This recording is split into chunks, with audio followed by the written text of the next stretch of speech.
Vintage newspapers and radio broadcasts portrayed Zoot Suiters as criminals and unpatriotic. Zoot Suit Riots.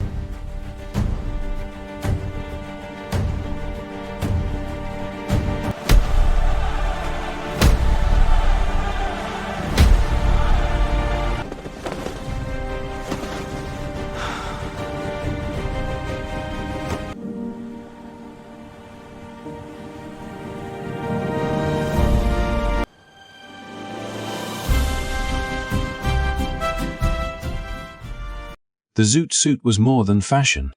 In the streets of 1940s Los Angeles, it was a statement bold, visible, and impossible to ignore. Long jackets, wide shoulders, flowing trousers, polished shoes, and a carefully tilted hat. To some, it looked extravagant. To others, it looked dangerous, but to the young Mexican-American men who wore it, the zoot suit meant something far deeper. It was identity, it was pride. It was a refusal to disappear in a city that often treated them as invisible. Los Angeles at the time was a city of opportunity on the surface, yet deeply divided underneath. While the nation spoke about unity and freedom during World War I, many communities were still fighting for the basic right to belong. For Mexican-American youth, the zoot suit became a way to claim space in public. To say, "We are here, and we matter." Every step taken in those oversized suits was an act of confidence in a society that constantly tried to push them aside. But confidence can be threatening to those who fear change. What began as self-expression was soon labeled as rebellion. Newspapers framed it as unpatriotic. Authorities treated it as a problem to be controlled. And before long, a style of clothing was turned into an excuse for one of the most disturbing chapters in Los Angeles history.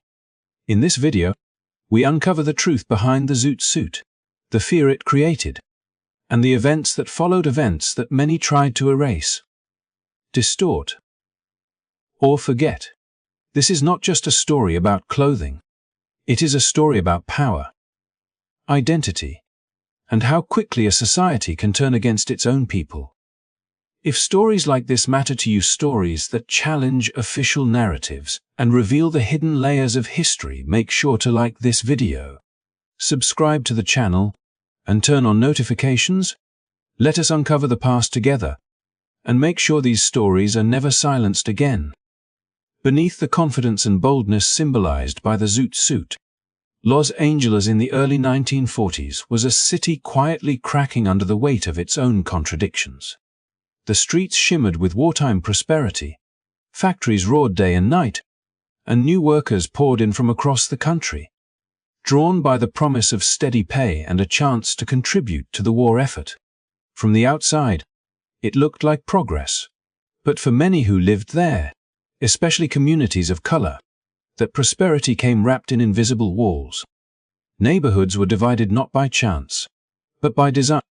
Mexican-American families were clustered into East Los Angeles and Boyle Heights, while black residents were largely confined to Watts and South Central.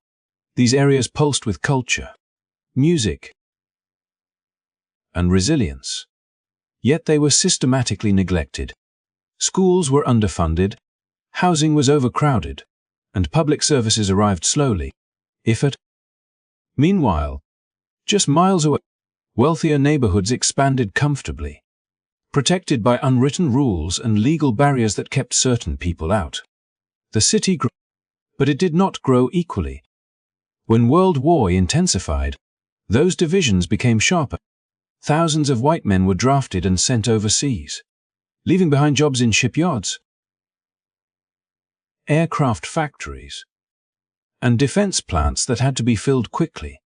Mexican-American and black workers stepped into those roles, often for the first time gaining access to wages and skills that had long been denied to them. For many families, this work offered a fragile sense of stability and hope, but for others, it stirred resentment. Some white residents saw these changes not as shared sacrifice, but as a threat to a social order they believed was slipping away. That tension followed workers beyond factory gates and into everyday life.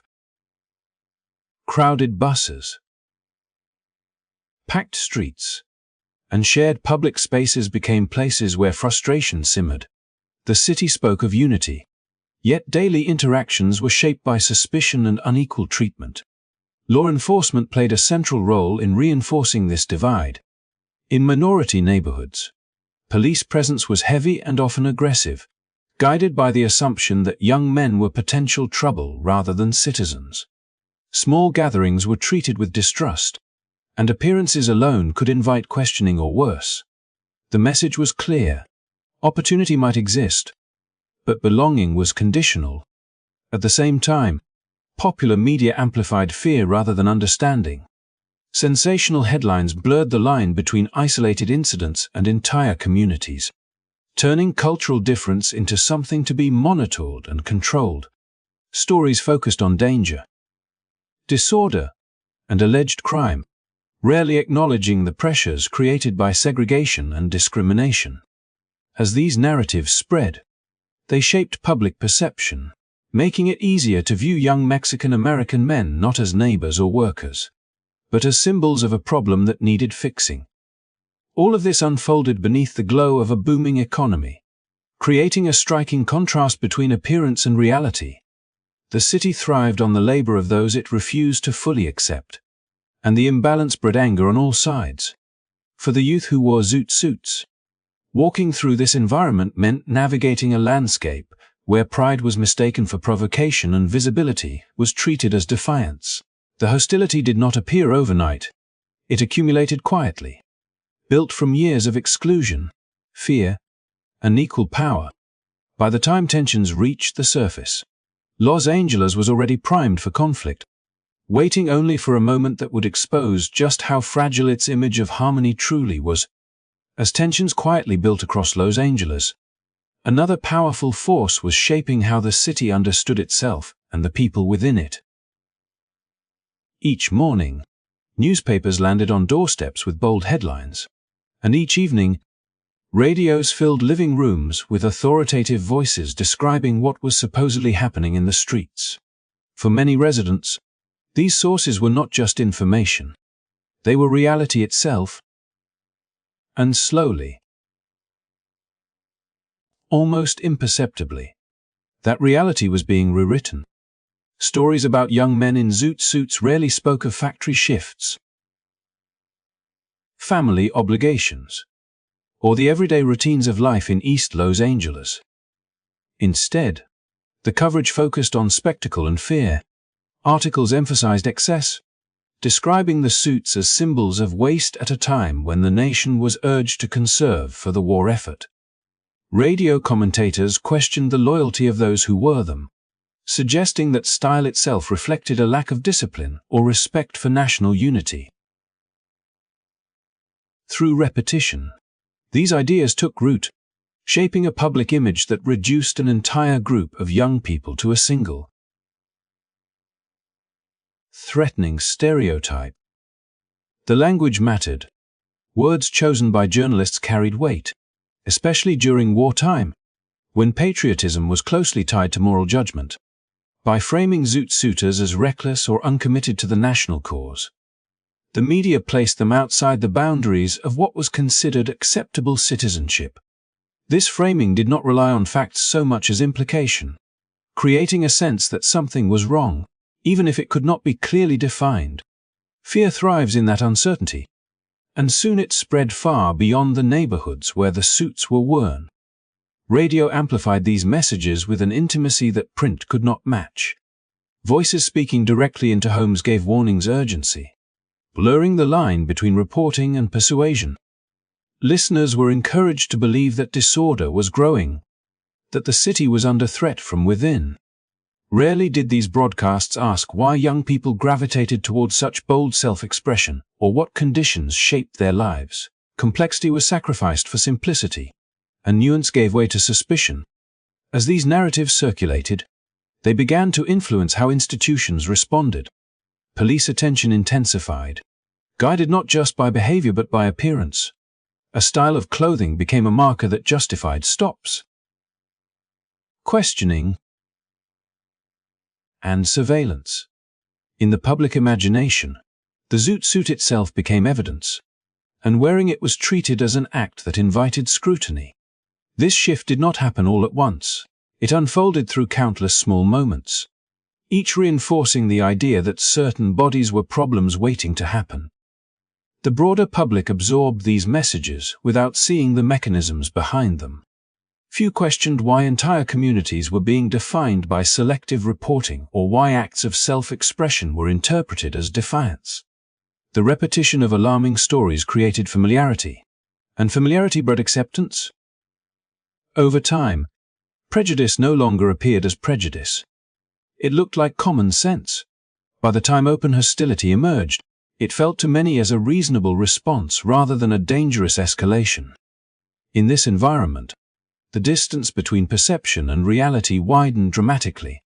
Young men who saw the zoot suit as a source of confidence and belonging found themselves cast as symbols of unrest in a city already anxious about change. The media did not simply reflect public fear. It helped construct it, giving shape and direction to emotions that were already simmering. This steady drumbeat of distorted narratives laid the groundwork for what followed, ensuring that when conflict erupted, many would see it not as a failure of society, but as the inevitable outcome of a story they had been told again and again. Against this backdrop of rising fear and distorted narratives, a single courtroom drama pushed Los Angeles closer to the edge. What became known as the Sleepy Lagoon case did not begin as a defining moment in history. Yet it quickly grew into something far larger than the crime itself. A young man was found dead near a reservoir on the outskirts of the city, and within hours, attention turned not toward careful investigation, but toward familiar targets.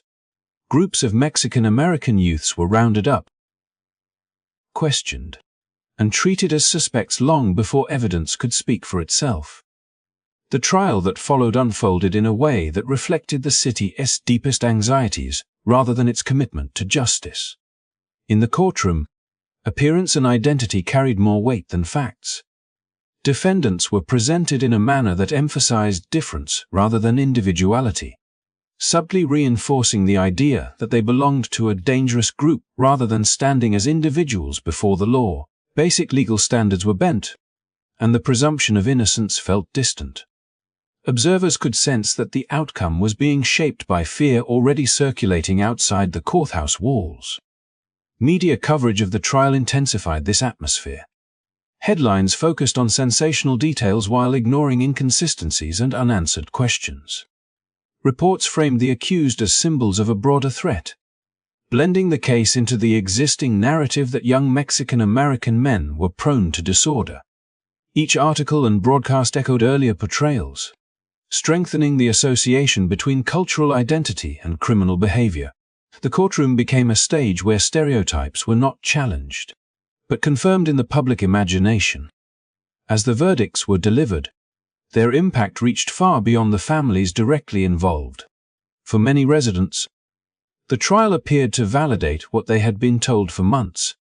If the courts had spoken, then the story must be true. This perception gave institutional authority to ideas that had previously existed as rumor and prejudice. Police actions that might once have raised concern were now seen as necessary measures, justified by the belief that danger was being contained. Within Mexican-American communities, the reaction was very different. The trial was understood as a warning, a demonstration of how easily the system could turn against them. Trust in institutions eroded further, replaced by a sense of vulnerability that extended into everyday life. Young people felt watched, judged, and increasingly aware that their presence alone could invite trouble. The distance between law enforcement and the communities they served widened, setting the stage for further confrontation. The Sleepy Lagoon case also marked a turning point in how public hostility was expressed. What had been abstract fear now felt grounded in official judgment. Conversations in cafes, workplaces, and living rooms shifted in tone as suspicion gained legitimacy. The idea that repression was preventative rather than punitive took hold, allowing harsh responses to be framed as protection rather than discrimination. By the time tensions erupted into open conflict, the groundwork had already been laid. The trial had done more than determine guilt or innocence. It had reshaped perception. It transformed cultural difference into presumed intent and reinforced the belief that control was necessary to maintain order. In doing, it bridged the gap between media-driven fear and state action, ensuring that when violence finally broke into the open, many would see it not as an injustice, but as the outcome of a story that had been carefully and repeatedly told. By early June of 1943, Los Angeles was no longer just tense. It was volatile. The narratives built by headlines, radio broadcasts, and courtroom judgments had settled into the public mind, creating a sense that something needed to be done, that order had to be restored. When violence finally surfaced, it did not arrive as chaos without context, but as an explosion shaped by months of fear, resentment, and official silence. Groups of white servicemen, many stationed nearby and passing through the city during wartime, began moving through downtown streets and into surrounding neighborhoods. What started as confrontations quickly escalated into coordinated attacks. Young men were singled out not for what they had done, but for how they looked and where they belonged. Mexican-American youth were pulled from public spaces, followed into neighborhoods, and surrounded by crowds that grew larger with each passing night. Black and Filipino youth soon found themselves caught in the same wave, targeted simply for being present in a city that had already decided who was acceptable and who was not. The atmosphere was unsettlingly public, streets filled with spectators, some watching in silence, others openly approving, as if the events unfolding were an unfortunate but necessary correction. The violence did not hide in alleys or shadows. It took place under streetlights, in front of businesses, near transit lines, in areas meant for everyday life.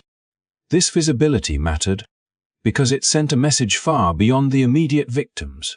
It told entire communities that they were exposed, that protection was uncertain, and that belonging could be withdrawn at any moment. Police presence did little to ease that fear. Officers were often nearby, yet intervention was inconsistent and uneven.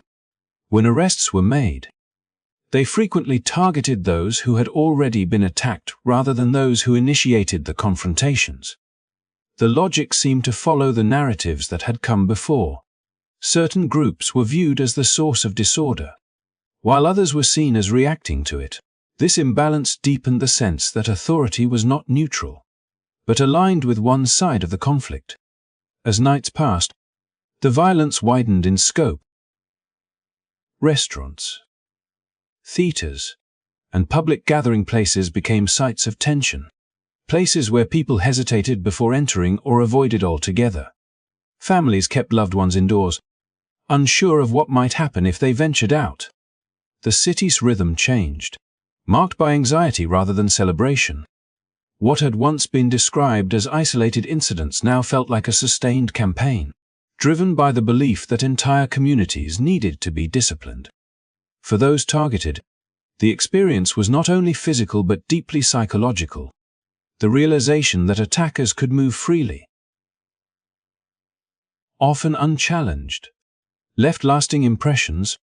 Trust in public institutions eroded further, replaced by the understanding that safety was conditional and unevenly distributed. The line between civilian life and vulnerability blurred, making everyday routines feel uncertain and fragile. In the broader public conversation, responsibility was rarely assigned where it belonged. Discussions focused on restoring calm rather than examining causes, emphasizing surface-level order over accountability. This framing allowed the deeper issues segregation, media influence, and systemic inequality to remain largely unaddressed. The violence, though intense, was treated as a temporary disturbance rather than a reflection of long-standing failures. When the unrest eventually subsided, it left behind more than physical damage. It exposed how easily fear could be mobilized, how quickly neighbors could be divided, and how power could be exercised unevenly under the guise of maintaining peace. The attacks were not spontaneous anomalies. They were the visible outcome of stories that had been told, judgments that had been made, and choices that had been left unchallenged. In revealing that truth, the events forced Los Angeles to confront a reality it had long avoided, even if many would later try to look away. As the city struggled to regain a sense of order, the official response revealed a deeper injustice that ran beneath the surface of public calm. Rather than confronting those who carried out the assaults, authorities redirected blame toward the very communities that had been targeted. Young people who had been chased, beaten, and humiliated found themselves taken into custody, questioned not as victims but as suspects, their presence on the streets treated as a provocation rather than a right. Police reports and public statements framed the unrest as a problem of unruly youth and dangerous styles, subtly shifting responsibility away from those who initiated the attacks and toward those who simply existed outside the city's narrow definition of acceptability. City leaders echoed this narrative, arguing that the violence was a consequence of behavior and appearance rather than prejudice or collective failure. By focusing on zoots as symbols of disorder, officials reduced a complex social crisis into an issue of clothing and conduct, making it easier to avoid addressing systemic discrimination. Ordinances banning zoot suits were introduced, not as a temporary measure to reduce tension, but as a public declaration that cultural expression itself was the problem. In doing, authorities sent a clear message that conformity was valued more than fairness, and that marginalized youth were expected to surrender their identity in exchange for fragile peace. For those affected, the ban felt like a second punishment layered onto the first. Clothing that once represented pride and self-definition was suddenly criminalized, turning everyday movement through the city into a risk. Young people altered their routines, avoided public spaces, or stayed indoors altogether, not because the danger had passed, but because the law now viewed them with suspicion. The city's response transformed trauma into silence, as many learned that speaking out would only invite further scrutiny or arrest. The absence of accountability for the attackers deepened this sense of abandonment, reinforcing the belief that justice was unevenly applied. Newspapers largely supported the official stance, presenting the bans and arrests as reasonable steps to restore order. Headlines emphasized calm returning to the streets, while ignoring the lingering fear and resentment left behind. This selective storytelling helped close the chapter quickly, allowing Los Angeles to resume its wartime narrative of unity and productivity.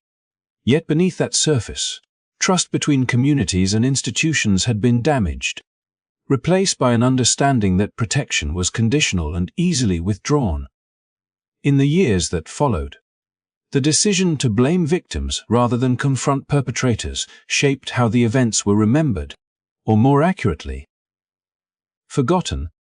By framing the crisis as a problem solved through regulation and discipline, authorities avoided meaningful reflection on prejudice, policing, and inequality. What remained was a quiet lesson passed down through families and neighborhoods, a reminder that power often defines innocence, and that history can be reshaped not only by what is said, but by what is deliberately left unsaid. As the echoes of those nights faded from the streets of Los Angeles, their meaning did not disappear with them. Instead, the riots left behind a lasting mirror, one that reflected a deeply uncomfortable truth about America during World War I. While the nation spoke confidently about freedom, democracy, and justice on the global stage, entire communities at home were denied those same promises. The contradiction was stark. A country fighting oppression abroad was allowing fear, prejudice, and unequal treatment to shape life within its own borders. The riots forced that hypocrisy into the open, making it impossible to ignore for those willing to look closely. For Mexican-American communities, this moment marked a turning point. What had once been dismissed as youthful style or cultural expression was revealed as something far more political. The targeting of zoot suiters showed how easily identity could be transformed into a threat when amplified by media narratives and institutional bias. This realization sparked a new level of awareness. people began to understand that silence would not protect them, and that representation, organization, and collective voice were necessary to challenge systems that consistently worked against them. From this understanding grew the early foundations of Chicano activism, rooted in history, dignity, and the demand to be seen as full participants in American society. The riots also left behind a powerful lesson about the role of media. Sensational headlines and one-sided reporting did more than describe events. They shaped public perception, justified unequal responses, and redirected blame away from those responsible.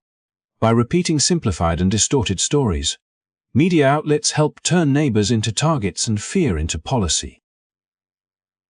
This pattern, once recognized, became a warning passed down through generations. It showed how easily narratives can be weaponized, and how critical it is to question who controls the story, whose voices are amplified, and whose are ignored. Decades later, the legacy of these events still resonates. They remind us that progress is neither automatic nor guaranteed, and that the ideals written into national identity must be constantly defended in everyday life. The riots are remembered not only for the injustice they revealed, but for the resistance and awareness they inspired. They became a reference point for future movements, a reminder that systemic injustice often hides behind familiar language, and that confronting it requires courage, memory, and persistence. By revisiting this history, we honor those whose experiences were minimized or erased, and we gain a clearer understanding of how the past continues to shape the present. Thank you for taking the time to listen, to reflect, and to engage with this story. If you found this exploration meaningful, please like the video, subscribe to the channel, and stay with us as we continue uncovering the stories that history tried to forget.